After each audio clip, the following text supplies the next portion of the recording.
மும்பை தாக்குதல் வழக்கில் தொடர்புடைய பயங்கரவாதிகளை சட்டத்தின் முன் நிறுத்தும்படி பாகிஸ்தானை அமெரிக்கா எச்சரித்துள்ளது. சீனாவில் நடந்த G20 நாடுகளின் கூட்டமைப்பு மாநாட்டில் பேசிய பிரதமர் மோடி, தெற்காசிய மண்டலத்தில் ஒரே ஒரு நாடு மட்டும் பயங்கரவாதத்தை பரப்பி வருவதாக பாகிஸ்தானை குற்றம் சாட்டினார். மோடியின் குற்றச்சாட்டை உறுதிப்படுத்தும் விதமாக மும்பை தாக்குதல் வழக்கு குற்றவாளிகளை சட்டத்தின் முன் நிறுத்த பாகிஸ்தான் நடவடிக்கை எடுக்க வேண்டும் என்று வாஷிங்டனில் பேட்டியளித்த அமெரிக்க வெளியுறவுத்துறை செய்தித் தொடர்பாளர் மார்க் டோனர் கூறினார்.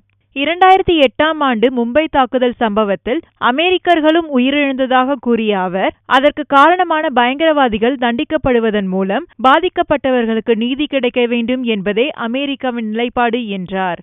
அதே நேரத்தில் பாகிஸ்தானுக்கு தடை விதிக்கும் எண்ணம் இல்லை என்றும் மார்க் டோனர் கூறினார்.